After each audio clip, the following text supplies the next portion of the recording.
Anyway, it's a single serving mocha pot.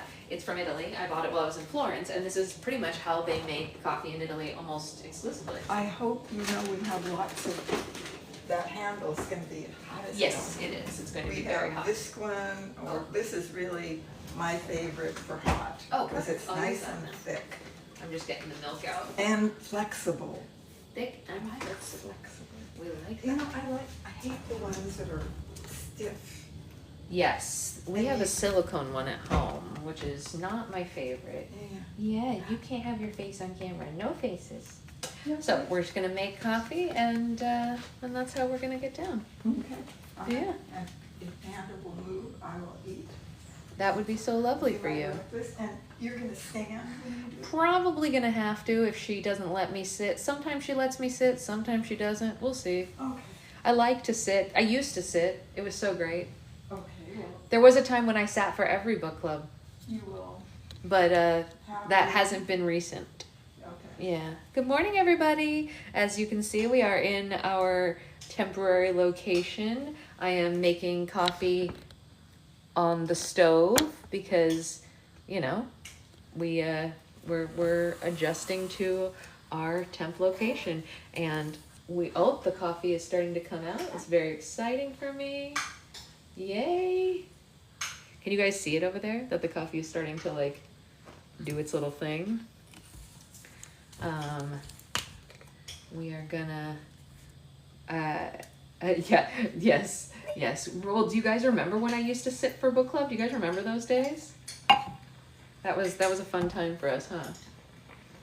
That was a fun time. Oh, it's almost done. Look at that. It's doing its thing. Yes. Very excited. I missed something, temp location. We are not out of town. We are at my aunt's house because there's construction going on in the apartment, and we needed to not be, it does feel like forever ago. Yes, it does feel like forever ago. We needed to not be there, especially with the baby. So I know they are. It's true, Stephanie. They do gang up on us, don't they? So anyway, we are at my aunt and uncle's house for however long there is loud and dusty construction. We do not actually know how long it will be because they have given us only a window of time that it could be. So that's fun for all of us. So I am pouring the milk. I am going to put this in the trash can. Yes. All right, and then we can put the milk away.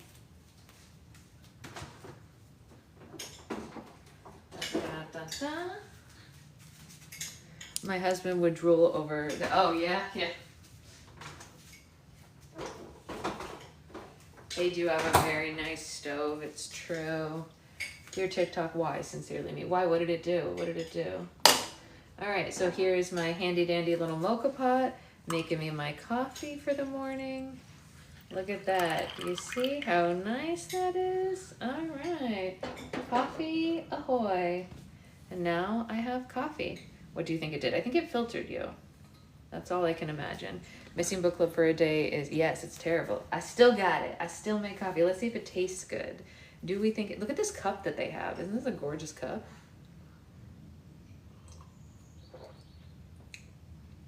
Yeah.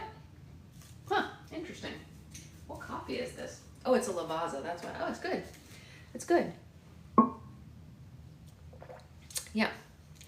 I would like if my mocha pot was larger so it made more coffee at one time, but you know what?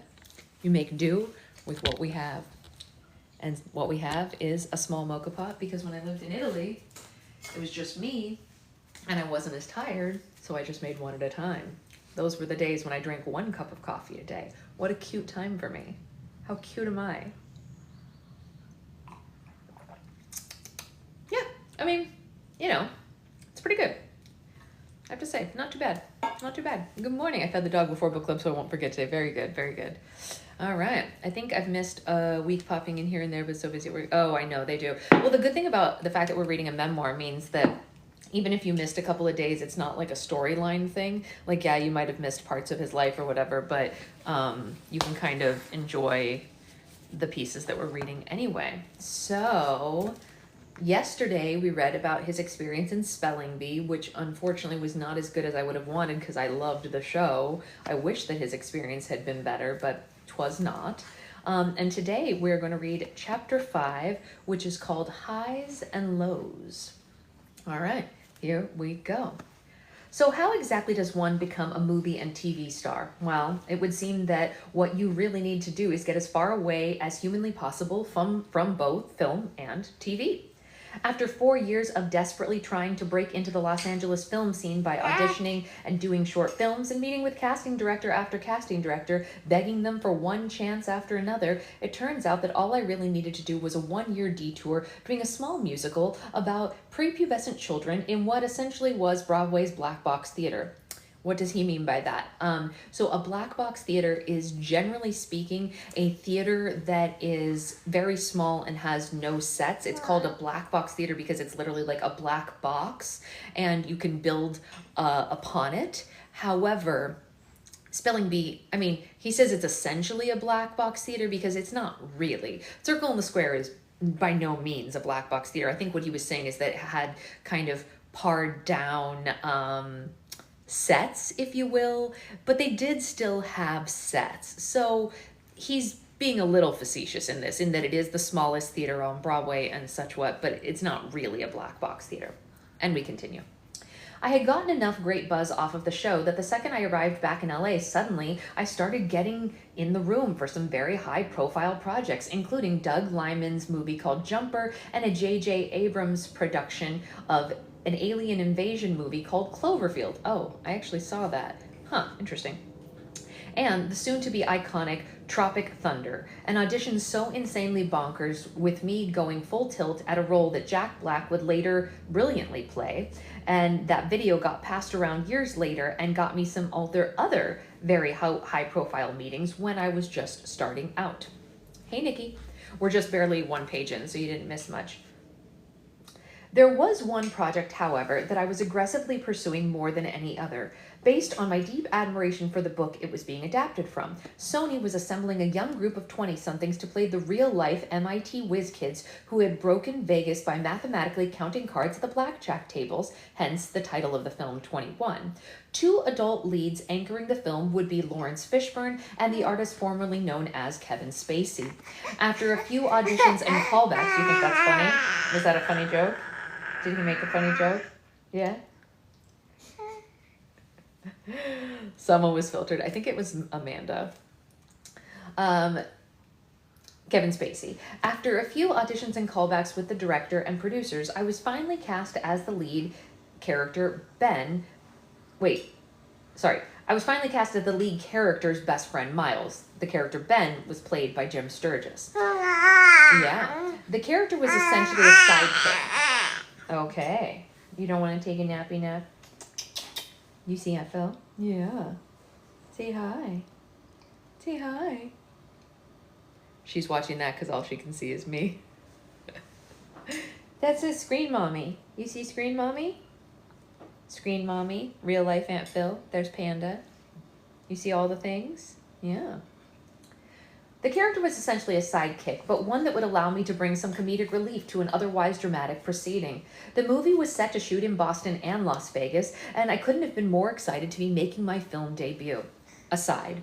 Technically, my real film debut is a 1996 film, The Substitute, starring Tom Berenger, about an ex-mercenary who goes undercover as a substitute to exact revenge on a public school gang for breaking his fiance's kneecaps. She was a teacher at the school.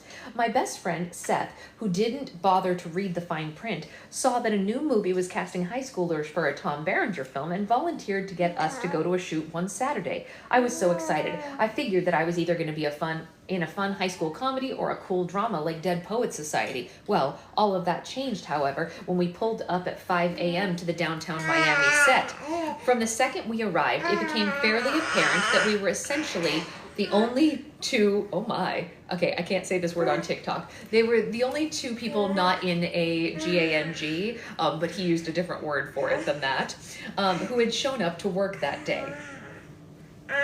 Yeah, interesting. Everyone else looked like they had either killed someone or were in the process of killing someone. Seth and I were only background artists without gold on their teeth, platinum in their ears, or ink all over their faces. I am also fairly confident that I was the only extra wearing prescription glasses. So the next time you see a big outdoor high school crowd scene in The Substitute, make sure you look for the chubby Jewish 15-year-old with spectacles. Trust me, it's going to be the easiest game of Where's Waldo that you're ever going to play. Okay, now back to 21.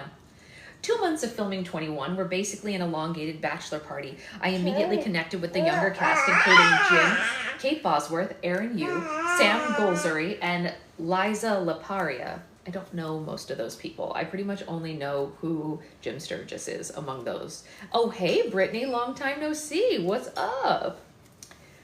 We were all around the same age and coincidentally loved the same two things: alcohol and partying. Not helping matters, the young cast was given a healthy per diem and encouraged to practice our skills at the various casinos on the Strip. One memorable night, we were all handed a stack of chips and brought up to the Playboy Suite where we were regaled with unlimited drinks, cards, and breasts. I know, weird, right? Yeah. Really? Tell me more.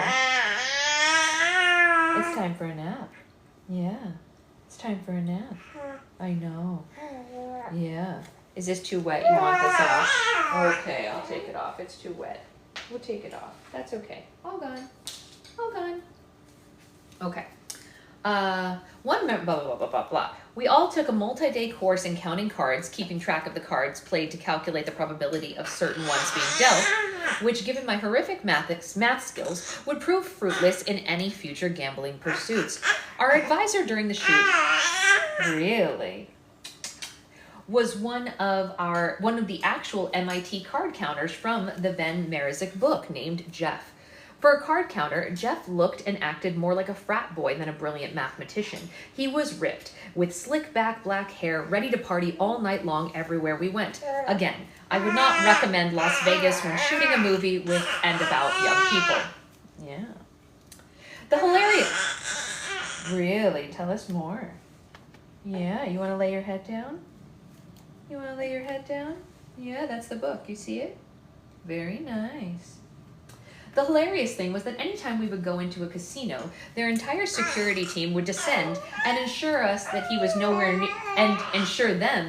was nowhere near the tables, due to his infamous history in Sin City. Okay, so the real card counter guy is with them, and the security guys at Las Vegas's various casinos are like, no, he's not allowed near our tables. That's pretty funny. So he really did, screw it up for them. But shooting in Las Vegas went from being a non-stop train of fun to a living nightmare fairly quickly. I know, it's time for a nap. We were staying in and working out of the then brand new Planet Hollywood Casino, and we would be there for about a month. You could never tell if it was day or night, earth or hell, a fake set filled with drunk-looking extras or a real casino filled with coked-up whales. You could walk around the endless halls in search of just one solitary window, which was as elusive as ATMs were abundant. Boston, on the other hand, was a blast, not only because I love history and did endless tours of the city's most iconic landmarks, but also because we were there during St. Patrick's Day, which was essentially like celebrating Halloween in Salem. I've done that, by the way, and it's very cool. Our cast took over a dive bar, and the local Bostonians helped each of us learn how to pickle human liver in 1 hour or less. Ew, what? That's disgusting. Ew, we don't do that. Hey, Hi. how are you? Good, how are you? Good. We're just having book club. Oh, my bad. What? Sorry, my bad. Why are you sorry? I interrupted you. No, you didn't. We were saying hi to you. You're allowed to be here. It's all good. Alright. We're just reading. It's time for everybody. Oh, okay. She's supposed to be napping, but she has failed to do so. Yes. Oh, no, she knows. She's been in book club before. Oh, okay. Yeah, she's come online. She knows. Natasha's great. Never mind. Wherever we went, we were treated like royalty and shown the time of our lives. For me, it was also a truly out-of-body experience. I know. Okay, you're not going to sleep. Should we go to the playmat? Yeah, somebody doesn't want to sleep. That's okay. Should I, Oh, no, it's okay. I'll just put her on the playmat and she'll, yes, good morning. Everyone's saying good morning to you. We're just going to switch over to here, and I will sit with her while she plays, and I will read at the same time, which is what we do some mornings when she doesn't feel like she wants to read to sleep. This is what we do. This is what we do. We're okay. The mommy still needs coffee, honey. There's no chance of me surviving this day without it. There's no chance. All right. So, someone is going to sit over here. Whoop. There you go. There you go. Okay. Yeah, you want to play? Here you go, baby. There you go. Okay, what do we want? What toys do we want? We want our sloth. We want our ball and squirt. How about those? Yeah, is that fun? Sloth from Aunt Becca. Yes. Okay, there you go. There you go.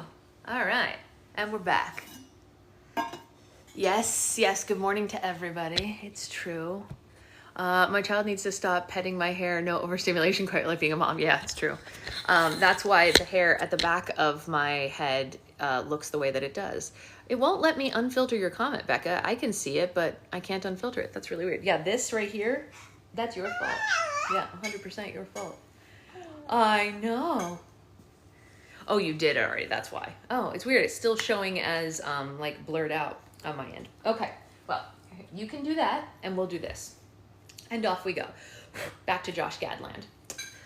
Our director, Robert Ludke of Legally Blonde fame, oh, very cool, was equally supportive in allowing me to do pretty much whatever I wanted on camera. Far cry from the oppressiveness that had been Spelling Bee. While socially most of my time was spent hanging out with the younger cast, there was one noteworthy exception. For whatever reason, actor-producer Kevin Spacey took an interest in me. Aside. For obvious reasons, this author feels the need to specify that taking an interest in me, in this particular case, does not in any way suggest an SA or even flirtatious interest, not the least of which is because I'm clearly not Kevin Spacey's type. This concludes the author's commentary on the current climate as it pertains to the biographies in the words of Kevin and Spacey next to each other. What Kevin would do, however, was take me out to dinner and force me to have an impression off with him. No, seriously, no joke. I know, that's funny, huh? We would sit across from each other at a small restaurant in Boston, and Kevin Spacey would ask me to exchange impressions with him. He would do Jack Lemmon, and then I would do Philip Seymour Hoffman, and then he would do Jimmy Stewart, and I would do Jack Nicholson, and he would do Katharine Hepburn, and I would do Al Pacino, and so on. His impressions really, truly were killer, and he was very complimentary and impressed by my impressions as well. That does not mean to suggest that the situation was not an out-of-body experience. For starters, it was such an awkward assignment. Sit across from a celebrity star and engage his demands per impressions with him? It would be like two teachers going out for drinks after school, and one suddenly turns to the other with a pencil and paper and says, "Hey, let's both do a competitive math competition right here, right now." As surreal as that episode was, the entire experience of making 21 remains one of the highlights of my career, marking not only an incredible milestone, co-starring in my first film, but also paving the way for what would be a seminal springboard for the rest of my professional life. Very interesting. Hey, oh, you're very funny. You're very funny. She's commenting from within the room. Have you seen the video of Josh and Jennifer Lewis? Because it's hilarious. No, I haven't. The movie, however, was small potatoes compared to the next, far more personal project that I was about to jump into. Photo, and I don't know what the photo is supposed to be. It's very small and hard to tell. It looks like a cat walking through. Oh, you know what? I bet he's proposing to his girlfriend and their cat's there because it looks like there's candles and rose petals. Because I was like, what is this? That is a proposal, I'm sure of it. Okay. In the midst of shooting 21, I decided I was going to propose to Ida. There you go. I got it. After 3 years of courtship, I was fairly confident that I had a decent shot of not being rejected. It's pretty sad, right? You know what's funny? His wife has the same genetic makeup that I do. She's half Italian and half Persian. No way. Yeah, weird, right? Odd combo. I've now met 4 of us. Well, I haven't met his wife, but I now know of 4 of us, I guess. But I have a friend who lives in Italy, she lives in Sicily, and her mom is Italian and her dad is Persian too, which is my exact configuration as well. Yeah, you'd never know it, right? I guess there's dozens of us. Yeah, not you. No, you've got so many other things going on. Your dad brought a whole host of stuff over. Yeah, he did. Yeah. The plan was to fly her to Vegas to visit me on set, and then in the middle of shooting the scene, do an elaborate scripted sketch with my fellow actors that would culminate with me proposing while she was watching on the monitor. I bought the engagement ring. I wrote the whole thing up, and the crew did agree to partake. And then 4 days before Ida was set to fly out, I got an unexpected phone call from my then TV agent, Dar Rollins. Prior to doing 21, I had auditioned for a new multi-camera sitcom from the two-star writers of Frasier, Steve Levitan and Chris Lloyd. The show was titled Back to You, and it was set to star Kelsey Grammer and Patricia Heaton, as well as the legendary Fred Willard and the brilliant fresh-faced 30-something character actor named Ty Burrell, and was set to be directed by the legendary director of Taxi, Cheers, and Friends, Jimmy Burrows. It was about two news anchors who had previously had a relationship being forced back into each other's lives to do a local newscast, and was hilarious on the page. Aw, more pictures. I feel like they should have put these pictures in a different spot because these pictures are obviously from the proposal, but we haven't even talked about the proposal yet. Hi, Panda. Hi, Panda. I had auditioned for a role of the uptight, sweaty news director Ryan Church, but I had lost out the role to another actor and forgotten all about the project. Now, close to 4 months later, I was receiving a call explaining that the show, which was about to do its live taping, had a dress rehearsal that was apparently... Oh, she loves you. Oh, she is looking at you with stars in her eyes. You can play with her, that's okay. Look, Natasha's right there. Hi. You want to show her your ball? Very exciting. Yeah. Yeah, it is. It's very exciting. I was receiving a phone call explaining that the show, which was about to do its live taping, had a dress rehearsal that was apparently disastrous, and they now wanted me to come in on 1 day's notice and take over for the recently fired actor in that role. As if it wasn't enough stress, I would also have to learn all of the dialogue, blocking, how to perform in a multi-camera sitcom for the first time in my life with basically nothing but a few hours of rehearsal. Yeah, apparently it is his book and picture. Yeah, ebooks put the pictures in a weird thing. I think it probably in the actual book is like one of those middle of the book like multi-page things, but I don't actually know. So of course I said yes. Now I had to quickly figure out how to pivot from proposing on set to proposing at home, since Ida was no longer going to fly out to Vegas, and I didn't trust myself to hold an expensive engagement ring without misplacing it or losing it for more than a few days. With just a few hours to go before my arrival, I called our then roommate Christy along with Seth and had them buy as many rose petals as they could find and lay them all out in front of the entire house. They also lit a dozen candles because wax and fire was still romantic back then and not cliche in the early aughts. Essentially, my plan was to go from an awesome, well-thought-out, memorable proposal to a cheap, makeshift reenactment of the poster for American Beauty, or maybe Ghost. Ida picked me up from the airport, and we arrived at our rose petal littered driveway, walked in the rose covered living room, and into our bedroom, which was covered in yet more floral debris. And Ida looked at me and said, "Wait, are you proposing to me?" It was truly the single most anticlimactic proposal of all time. I literally took out the ring and said, "All right, so?" In my mind, I had always imagined something epic and memorable and romantic, and instead it played out like a Seinfeld episode wherein 1,000 flower beds were murdered for my would-be fiancé to ask me the question before I could ask her the question, after which we immediately had to clean everything up, which took the next 2 hours so that our cats wouldn't eat it all and puke it up. Although, when I think back to the alternative, I'm not quite sure that a Kevin Spacey wedding proposal bit would have aged particularly well. On April 13th, 2007, after a day of rehearsal, we shot the pilot of Back to You at the Fox studio lot in Los Angeles. The experience of getting to perform a sitcom opposite the heaviest hitters in television comedy history was equal parts intimidating and thrilling. I was basically shitting my pants backstage minutes before the live taping, thinking to myself, oh my god, I'm going to look like an amateur opposite these titans. As fate would have it, in the pilot episode, my character was meant to be sweating through his clothes, and a reoccurring bit that saw him getting more and more nervous as he attempted to get these two co-anchors, Heaton and Grammer, back onto the local Pittsburgh station again for the first time after their infamous fallout years ago. The makeup team had planned to spray my armpits more and more during the episode, but by the time I came out, my pits had already done all the work for them. Never having underarms method acted before as hard as mine. It looked like it had been raining from the ground up. That's really sad. Why wasn't listening. So he's sweating so hard because he's nervous. He said it looked like it was raining from the ground up because, and his character's supposed to be sweaty, so he's saying his arms did the work. It's good. It's good. Yeah, is that so exciting? Do you want to show her your sloth, or maybe you want to show her Squirt? Oh yeah, she started to chew on Yeah, Squirt. she loves Squirt. The fun thing about Squirt is that he's the right size for her to hold, but he's also magnetic. Yeah, look at this. Whoops. Just gonna throw my Kindle around apparently. He has magnetic hands. Yeah, it's very exciting. Alright, so where was I? I've never been so nervous in my entire life. As I prepped backstage in abject horror to walk out onto the stage, I looked around and I saw Fred Willard backstage anxiously going over his lines again and again. Kelsey Grammer and Patricia Heaton were both running their dialogue through nervous laughter, and Ty Burrell studiously was doing the same. I realized in that moment it doesn't matter how big or small you are at any given point in your career. Everyone has some form of nervous energy before a live performance. With that calming realization, I walked onto the stage and had one of my best camera moments of my life. Sharing equal laughs with these giants of comedy, it was thrilling. Not only was I not letting the audience down, but I was also making my co-stars, directors, and writers laugh take after take.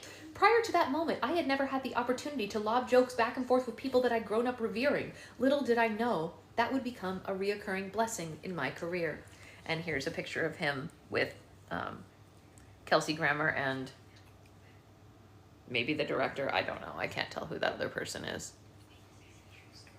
Yeah. Oh, It's a number. Olaf The actor. in Frozen. Oh! It's the guy who plays his voice. This Oh, is his no memoir. way. Yeah, cool, I right? forgot his name. Josh Gad. Gad. Yeah. Yeah. He's really funny. Yeah, he is really funny. And he wrote this whole thing by himself. He didn't even have a ghostwriter like a lot of actors do. So, but that's because he had training in writing before that, which is very good. Very good. Boo, boo, boo, boo, boo. Oh. Is that silly? Is that so silly? Okay. Kelsey Grammer in particular took a liking to me and I to him. During a rehearsal, he invited me back to his trailer. I was so excited. And then he looked at me with a twinkle in his eye and he said in that familiar baritone of his, "Kid, do you like money?" And I laughed and I said, "Sure." He then responded, "All right, well, when you make money, do you like keeping it?" I paused, not knowing where this conversation was going, so I responded with, "Yeah, I guess I do." And then he leaned in and he said, "Well, then I would like to talk to you about what being a fiscal conservative means." And for the next 10 minutes, Emmy award-winning actor Kelsey Grammer shared the virtues of paying less in taxes and encouraged me to join the cause, which, for the record, I had not been brought up in a very liberal household. I probably would have run with it because... What's going on? Oh. Do you need something? I want one of the cleaning cloths that's either yellow, blue, or green. Okay. She's drooping. Oh, I have a drill cloth. It's Oh, no. Here, let's get one of hers. You don't have to use one of your kitchen ones. We've got baby ones. Don't stress. Look at this. Oops, that's one of her toys. okay. Here, look. Whee! All right. We're gonna go like that. Oh, yes, are we drooly? Are we so drooly? We're so drooly. You love this one, huh? Sasha does this fabulous job of keeping her dry so her skin doesn't. It's true. She Get has good irritated. skin. Look how beautiful her skin is because we keep it nice and dry. Yeah. Let's see. Which, for the record, I had not been brought up in a very liberal household, so I probably would have run with it because, well, money is nice to keep once you've earned it. But alas, I have remained steadfast, tax-paying lackey who is all too willing to part ways with his money in order to help fund social services. But Kelsey and I do remain incredibly close, and I continue to support his position of keeping that hard-earned Fraser dough for as long as he pays for our dinners. Honestly, you know what? That seems fine. I think I might be playing through your phone. Oh yeah. I was like, why do I hear myself twice? Yeah, it's very delayed. Yes, TikTok is very delayed. That does show you how delayed it really is, right? Is that two mommies? Is it two mommies? So silly. Oh, that is delayed. That's like, how many seconds is that? I don't know. Yes, good for Josh indeed. Let's go ahead and all right. Can you mute me by any chance? Yeah. So I don't have to hear myself or twice. just turn Or it just off. that way I don't have to hear myself think, yeah, you guys could hear it as soon as she got closer with it. I was like, why do I hear myself? I was like, where am I? Okay. As long as he pays for dinners. The shoot was a resounding success, and the next day I flew back to Las Vegas and finished the production of 21, now an engaged man with my first starring TV credit to my name. Shortly after wrapping 21, which was everything I had hoped and prayed for my first film to be, I got word that Back to You was being picked up by Fox for a particular part of its prestigious fall lineup. I barely had time to celebrate when I was suddenly offered my next starring role in a comedy called The Rocker. I was elated. Everything I had dreamed of, everything I had envisioned for myself was finally coming true, and at a pace that I could barely keep up with. I felt like I didn't deserve any of it, but I was beyond grateful for all of it. And once again, I was about to somehow work with some of the hottest people in town. The film, which was set to star Rainn Wilson, who had exploded out the gate with his brilliant performance as Dwight Schrute of The Office, the same role that I had ironically lost out on 2 years earlier, was taking on the character of an out-of-work drummer who was trying for a second chance in his after infamously being fired from his band on the eve of their successful breakout. The cast was a who's who full of stars, including Bradley Cooper, Jason Sudeikis, Will Arnett, Fred Armisen, Jane Lynch, Aziz Ansari, and already known commodities like Christina Applegate and Jeff Garlin. Mm-hmm. Yeah, yes, that's where, sorry, Brittany, yes, you must be confused because we're in a totally different location. I am at my aunt and uncle's house for a couple of days with baby girl. Secret husband comes at night because he's still working, but there's construction happening on our apartment in a very sad capacity. That's right. There is a full write-up about it on Patreon if you want the sordid details. That's right. There's a whole write-up. You and Mommy wrote it up together, didn't we? What's on your face? Fuzz. You love her. Yeah. She's like, wait, why are you so cool? She's a big girl, but she's not a grown-up, huh? It's funny because she was holding onto my hand, and then she all of a sudden tried to eat my finger. 100%. We try to eat everything. Do we try to eat everything? Do you want to share breakfast with Natasha after this? Oh boy. But you can only have one thing. Natasha can have multiple things. That's the difference between you. She's like, breakfast? What? Oh, you know what? I didn't get a haircut. My hair's just all up here. It's all still here. Don't worry. Do you want this? Yeah. Do you want this? Right? Babies always knew. They know. They're like, wait, you're the big kid. My friend is talking to me. It's true. It's true. She's talking. She has a lot to say. Yeah. Very cool. Very cool Chewy. It's the coolest Chewy. Yeah, that's your Chewy. Tell her all about it. Tell her all about your Chewy. You want to show Natasha how you can hold it if you put your hand inside? It's got a little handle.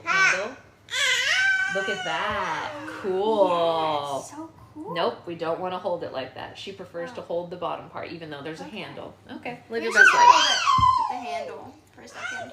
Yeah, she did for a second, and then she decided, never mind. All right, well, it is what it is. You want this The one fresh-faced newcomer, however, who left the biggest impression on me was a young red-headed teenager named Emma Stone. Other than an up-and-coming release of a film called Superbad, Stone had not previously been on my radar. From the second we got on the set, however, it was abundantly clear that we were looking at a future superstar. There was something about her that was so charismatic, so effortless, so funny, so confident, so goofy, nevertheless sexy, that permeated every choice that would make a good artist. I would constantly pull Rainn aside and say, I feel like I'm watching the next Julia Roberts. The time we spent as a cast in Toronto was spectacular, with all of us essentially becoming a family and hanging out together day in and day out. Easy A is a great movie. It's very funny. What do you say? I said I think she's excited. Oh, she's so excited. She has a lot to say. You should have heard her this morning. You were over there, but I she was heard. singing. Oh, you could hear her singing? Oh, really? You could hear her all the way over there? Yeah, I was sitting at my dining room table doing math. And you heard her going, ooh, like that? Yes. Oh, wow. I didn't know it could carry that The far. screen door is open. Ah. while she was singing. She had a lot to say. Yes. You were doing math that early in the morning? God bless you. I could never. woke up at 6:45. I mean, I also woke up at 6:45, but not for math. But you're better at math than I am, so it's fine. Yeah, she's great, Nikki. She's great. Well, next door is a relative term. It's on the same property. Yeah. I mean, it's not like, well, I guess, I mean, I It's don't like know. in front. There's like a Yeah. yard. There's like a yard, but it's like not, yeah, well, yeah, baby has, yeah, she's got lungs. Yes, she's going to sing like mommy, right? Are you going to sing with mommy? Yes. Do you want to Yes. say la la la la la? She's like, no. Sometimes she does. Sometimes she'll go, ah. Ah. Oh, She said, no, she's I am shy. not your She's performing shy. monkey. I'll Okay, do it when I want. right? I'll do it on my own time.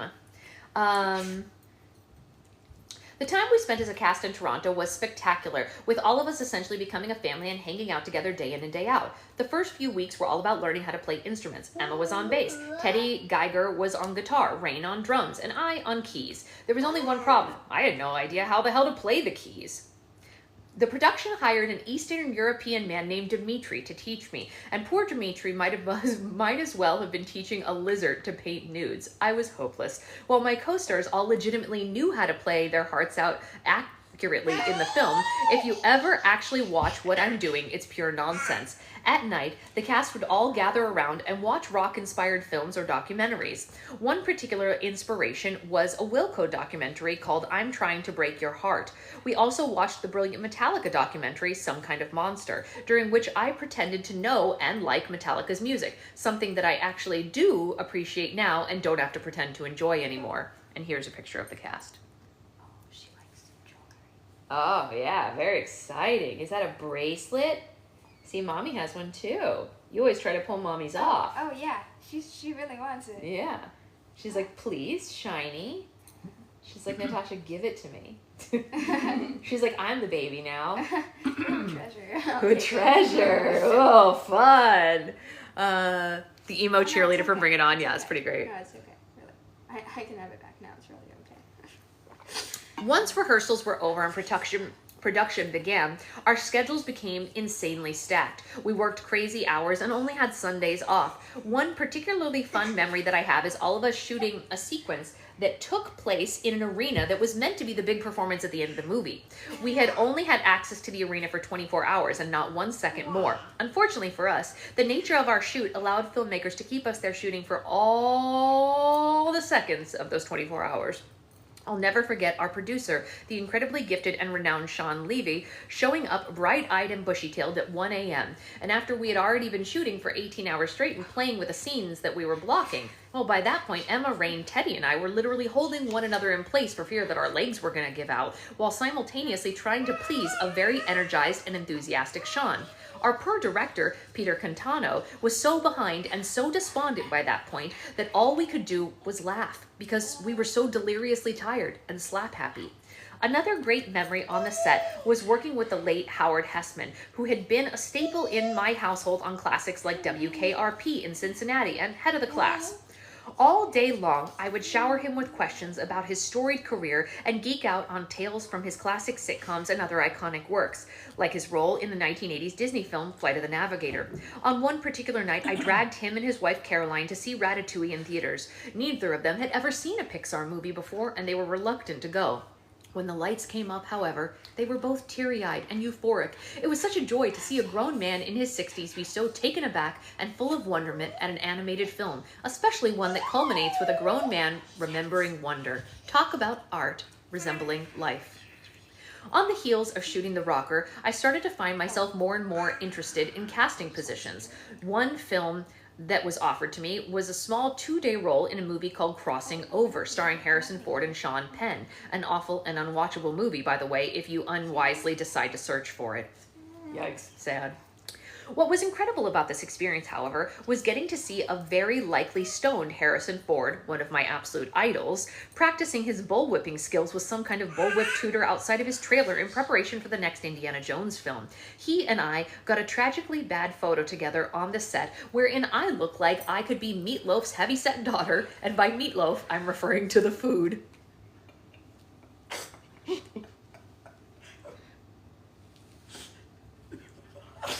not be that funny, but he really is. He's got a great way with words. It's a very, very appropriate turn of phrase for him. Years later, I was at a party and Harrison was also present.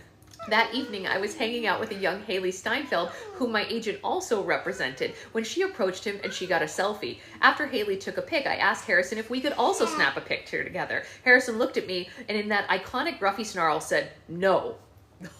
And I just pointed to Haley and I said jokingly, "But you took a picture with this little girl." And he squinted his eyes at me and responded again in his signature growl, "I know, she's a little girl." No picture could ever equal the joy of that incredible exchange. She wants my phone. Oh, you know why? Because she is a child of the new millennium and she loves phones. It's a problem. She knows what they are, unfortunately. And she what knows, they do. She knows that all of her family members live inside the phone and that videos of some baby that looks strangely like her also live inside the phone. Yes. And yeah. I know the fact that you have to clarify which meatloaf is pretty funny. Let's not eat my fingers, please. But why not? They're so tasty. I know. They're And so they're like- delicious. Here, mommy's hands are clean. There you go. So here's a photo. I know. During the next year, I rode a seemingly never-ending high. 21 opened #1 at the box office March 28, 2008, earning $24 million, while Back to You premiered almost 10 million viewers and got an additional order of episodes of a total of 24, and I prepped for my wedding date, which was set for May. It felt like there was no end in sight for the series of highs that I was experiencing. Coincidentally, my mother has a saying that she always reminds me of: never let the highs be too high and the lows be too low, because you never know when the ground might fall out from under you. Little did I know how relevant those words would become. Uh-oh, sad news. Oh, shoot. I was listening. That's okay. So we don't know what happened yet, but apparently something bad is coming. Oh, shoot. On May 2nd, 2008, the week before my wedding, the ground fell out. Oh, wait. Yeah. Oh, this is sad. Sweetheart, this is a sad part. We have to be quiet for sad parts. Wait, like the ground literally fell?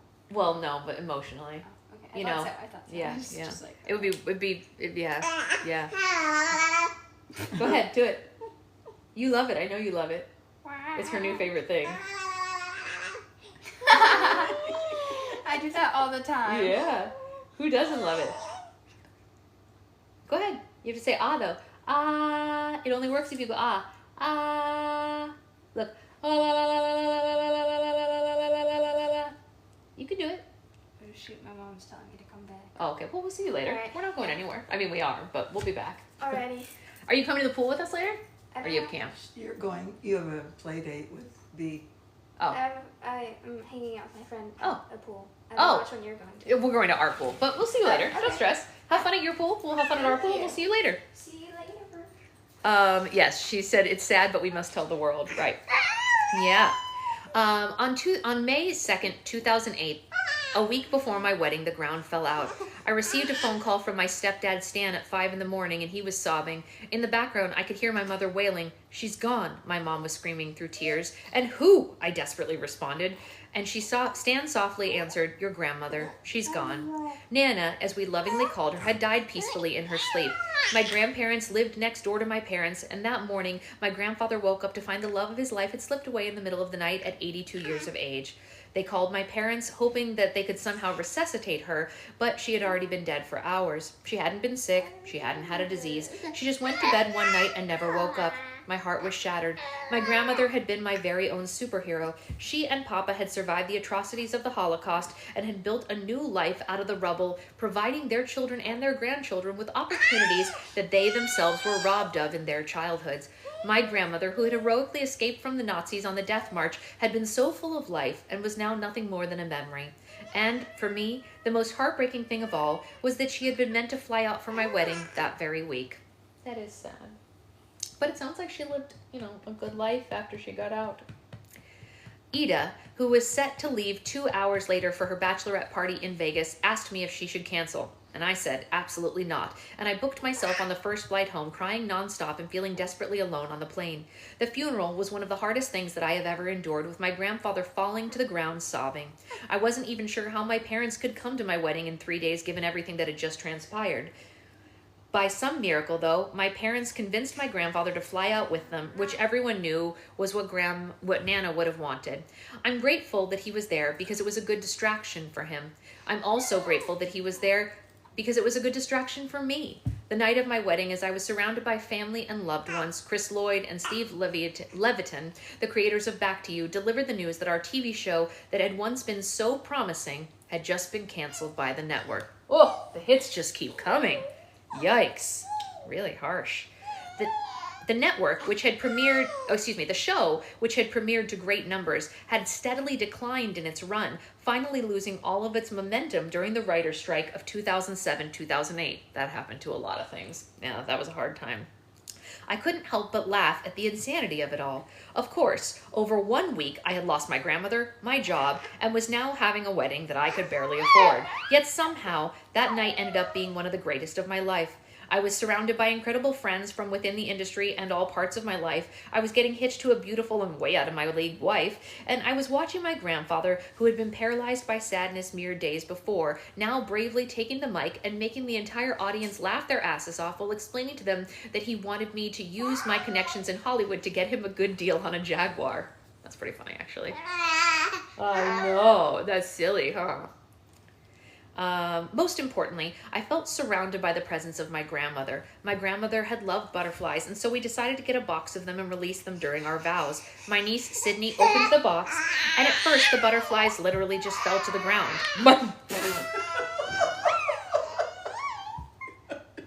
That's awful. That's truly, I don't know what I would do. I probably would have cried in the moment. I would have been like, that's terrible. Like, yeah, that's pretty awful, honey. I hope you never see such a thing in your childhood. Whew. My wife and I were mortified. Yeah, same. My poor niece looked like she was going to cry. Yeah, same. Yeah. And then all of a sudden, as if by miracle, the thought to be dead butterflies rose up into the air and flew all around us like a phoenix from the ashes. Phew. Phew, sweetheart. Phew. Go like this. Phew. Yeah, scary stuff. It was beautiful and it was profound. The rest of the wedding, everywhere we looked, we could see giant monarchs swimming through the air all around us, bringing smiles to our faces and peace to our hearts. I know. Do you want this? You want that? Or what about this?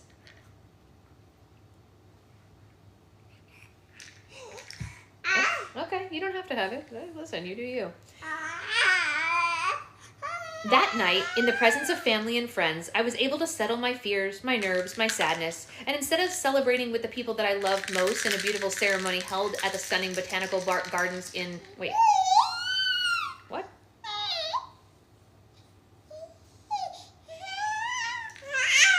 Oh, okay. Okay. Instead of like wallowing, essentially, he's saying he was celebrating with the people he loved most in a beautiful ceremony held at the stunning botanical gardens in Westlake Village, California. That's very near here. I mean, if I just was dumped in a box, yes, if you were in a box, yeah, it would take some time. That's very funny, Becca. Yes, that's very, very funny. Hey.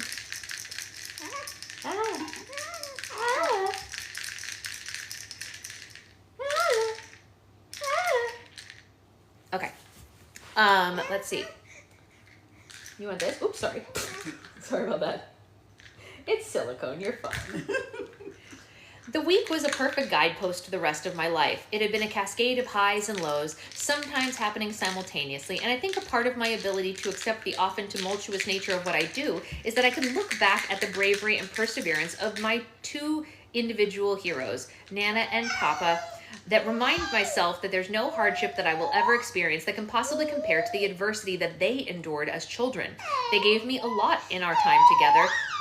Yeah, I know. Here, you want this? Yeah. You want this ball? Yeah. I know you're tired. You need a nap. You want to sit on Mommy's lap? Yeah. You can sit on Mommy's lap. Yeah. Yeah, come here. There you go.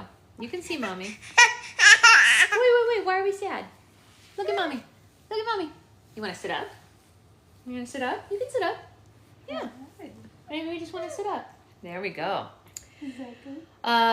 What they experienced as children. They gave me a lot in our time together, but perhaps nothing more significant than the gift of perspective. If they could survive and endure after losing their families and in the prime of their lives, there's simply no rejection or failure in my life or career that will ever weigh in significance of anything that resembles that level of hardship. I have a feet buffet ornament. It appears my kid's lost her head. That's really sad. Why? Yeah. Here. Not interested. Ball? Ball? Grab it with 2 hands. Hey, come here. Come here. Are we sad? Are we sad? You need a hug. You can have a hug. Yes, you can have a hug. You're okay. You can have a hug. Yeah. I know. She's looking at. I know. She's looking at her security blanket, saying, "Why am I not sleeping in it?" I ask myself the same question, sweetheart. Oftentimes, I'll find myself on the cusp of bemoaning a bad review or losing out on a job, and I will stop and remind myself of the gift of being able to do what I do. Do you want to go up? We're almost done. It's almost over. Yeah. Oh, is it nice to be up high? Hi. Hi, Angel. How's my sweet girl? Mommy's almost done, and then I'm going to put you in a real wrap, and you're going to take a big nap. Although, yeah, I know, right? Oh, you're jealous, huh? Oh, someone's jealous that her mommy's holding a different baby. Oh, Do no. you have a wet diaper, maybe? Maybe. I changed it right before we came down, but it is possible. Here, let me see. I'll check. Let's check. Oh, it's something you can read. I could have done. Oh, I know. I just want to check real quick. I'll take her to change it if I need to. Yeah, it is a little wet. I'll change it real quick. Okay. Okay. We'll be right back in 2 seconds. Okay, let's go change our diaper so we're not sad. Good instincts. Let's change our diaper.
Very nice to be dry. Hi, Panda.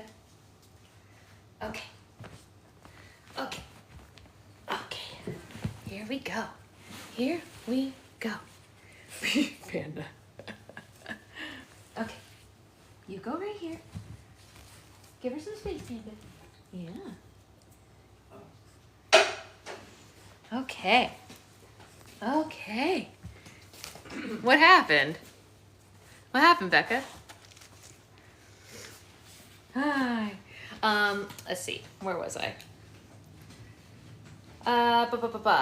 Oftentimes I will find myself on the cusp of bemoaning a bad review or losing out on a job, and I'll stop and I'll remind myself of the gift of being able to simply do what I do and get paid and recognized for it in the process. The gift of life is a gift that I am oftentimes reminded that we take for granted, and I try to remind myself everything else is icing on the cake. Yeah. As my wedding concluded and my wife and I returned from an incredible honeymoon in Italy, I got back to work. I fulfilled a 2-picture deal that I had with Sony in a movie called Mardi Gras, the single worst movie I had ever made and will hopefully ever make in my life. And although I had the time of my life shooting it in New Orleans with the folks like the magnificent Regina Hall and our ferociously funny writer and now lifelong friend Josh Heald, who would later go on to create Cobra Kai. The experience of making that film was a waking nightmare, with the studio interfering nonstop, where we would literally have scenes written by the studio head sent to us to do the next day. Oh, that's funny. While I was gone, Panda came up and was like sniffing at the camera, and the kid said, "That's really cute." That's very cute. Good job, Panda. Way to entertain everyone while we were gone. 2 thumbs way up for Panda. 2 thumbs way up for Panda, huh? Are you a little drooly? Hi. Drooly. Drooly, drooly, drooly. Nothing made sense, and worst of all, it was big, broad, and unmeaningful comedy in which none of the creative team had any say. What was worse, however, is that I began to really grow concerned that I was going down a path of playing the loud, fat best friend in every project that I was doing. While it was certainly starting to pay me more money than I had ever seen before, I was worried that I was getting into a situation of being typecast. Any dream that I had of following in the footsteps of Philip Seymour Hoffman or John Goodman were soon going to be dashed if I stayed on this path. I knew that I needed to branch out and attempt to have people see me in a new and unexpected way. As fate would have it, shortly after Mardi Gras, I got called in early 2009 that said The Daily Show with Jon Stewart was looking for a new correspondent, and the casting director, Allison Jones, thought that I would be perfect for it. I had always wanted to be on SNL, and in many ways, The Daily Show had become the new SNL, producing such iconic comedy stars as Steve Carell, Stephen Colbert, Kristen Schaal, Ed Helms, Samantha Bee, and of course, John Oliver. I was excited that this was a complete pivot from the kinds of films and TV shows that I had been doing. And I felt like it was a cool and elevated way for me to rebrand myself. All right, see you later, Stephanie. Oh, thank you. It is a fun scrunchie, right? This one is from the company that makes the carriers that I like. They use their scraps. Hey, Natasha. They use their scraps to make scrunchies and stuff, which is fun, right? It's very comfy. It's very soft. Let's see, where was I? I went in for the producers and was asked to write an original piece in which I was speaking to John in order to showcase a persona. The approach I decided to take was that of an oblivious correspondent who is tactless in the issues of the country he feels are raging out of control and ignores a few of his own shortcomings in the process, including, in this case, being close to 280 pounds. Here's an excerpt from my audition. I know, RIP to the Colbert Show. Oh, Natasha says hi. She said to tell you she says hi. I am now going to read an excerpt from Josh's audition. Here we go.